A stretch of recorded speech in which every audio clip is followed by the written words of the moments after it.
नमस्कार। हरियाणा के अंदर एक दिल दहलाने वाली जो खबर है या सूचना वो सामने आई है। देश के अंदर कोरोना चल रहा है, देश के अंदर नहीं बल्कि पूरे विश्व के अंदर ही। तो लोग हैं वो अपनी रोजी रोटी को लेकर के,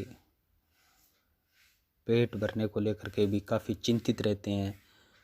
काम है वो लोग जी तोड़ के कर रहे हैं, फिर भी जो गुजारा वो मुश्किल हो रहा है इस आर्थिक मंदी के दौर में। और पिछले 2 सालों में लोगों का जीवन भी अस्त व्यस्त किया और लोगों का जो रहन सहन है उसको भी बहुत ज़्यादा प्रभावित किया इस कोरोना ने। इसके साथ एक बुजुर्ग आदमी ने हरियाणा के फरीदाबाद में एक घटना की है जो बहुत ही नीचता व जघन्य अपराध की श्रेणी में आता है। इस बुजुर्ग ने लगभग 2019 के बाद पिछले 3 सालों में हर एक साल एक लड़की को बलात्कार करने के बाद 2-3 दिन रखता था, फिर बलात्कार करता था और फिर अपने गांव के पास बनी किसी एक आगरा नामक बड़ी नहर में फेंक देता था। और इसकी उम्र इतनी थी कि इन पर कोई शक या वहम भी नहीं करता था, न कभी ये जांच में इसका नाम आया। और जो पीछे 2-3 लड़कियां मारी गई थी उनकी फाइलें भी दबी पड़ी थी, क्योंकि पुलिस भी इसके सुराग तक नहीं जा सकी थी और जांच नहीं कर सकी थी। लेकिन अभी हालिया जो एक आरोपी थी बीए अंतिम वर्ष की छात्रा, इसको इन्होंने मारा तो ये फरीदाबाद के सिंहराज नागर नाम के व्यक्ति को पकड़ा है।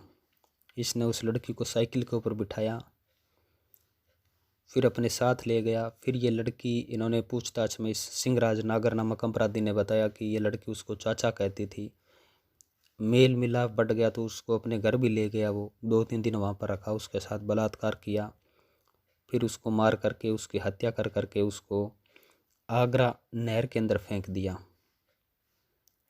किसी को शक नहीं हुआ। तीनों लड़कियों के परिवारजनों ने अलग अलग साल में जिसे लड़कियां गुम हुई उनकी लाशें भी नहीं मिली, क्योंकि बड़ी नहर होने के कारण सब आगे बह जाते थे। गुमशुदगी की रिपोर्ट इसके ऊपर करवा रखी थी।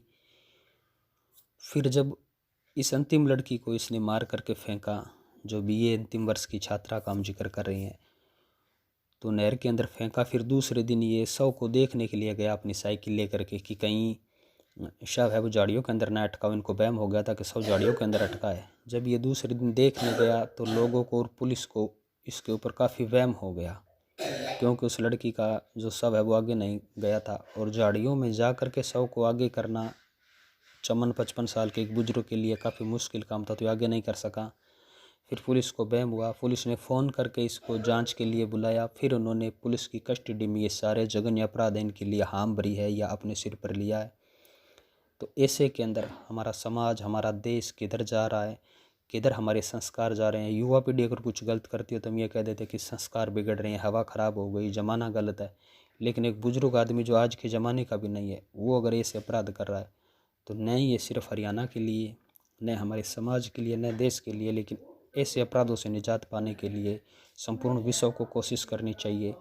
और संपूर्ण दुनिया के साथ आतंकवाद, पर्यावरण, भूखमरी और बढ़ता विचार वैमनस्य, झगड़ालू प्रवृत्ति के साथ साथ ऐसे मानसिक टाइप के लोग भी जो अपनी पोती की उम्र की लड़कियों को ऐसे अगवा कर करके बलात्कार, मारना, ऐसी हरकतें करना ये करते हैं, तो इनसे निजात पाने के लिए हमें ज़रूर बातें करनी चाहिए, कोशिश करनी चाहिए।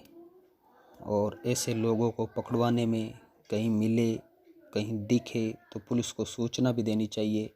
और समाज के अंदर चाहे ऐसे अपराधी हमारे घर में क्यों न हो, हमें उनको समझाने बुझाने का प्रयास करना चाहिए। अगर वो न माने तो फिर पुलिस के हवाले ज़रूर करना चाहिए, क्योंकि बिना काम बिना कसूर इसने 3 लड़कियों को अपना शिकार बनाया।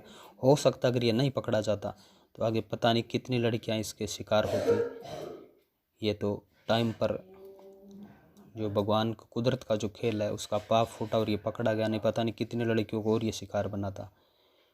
नमस्कार। चैनल को शेयर सब्सक्राइब जरूर करें।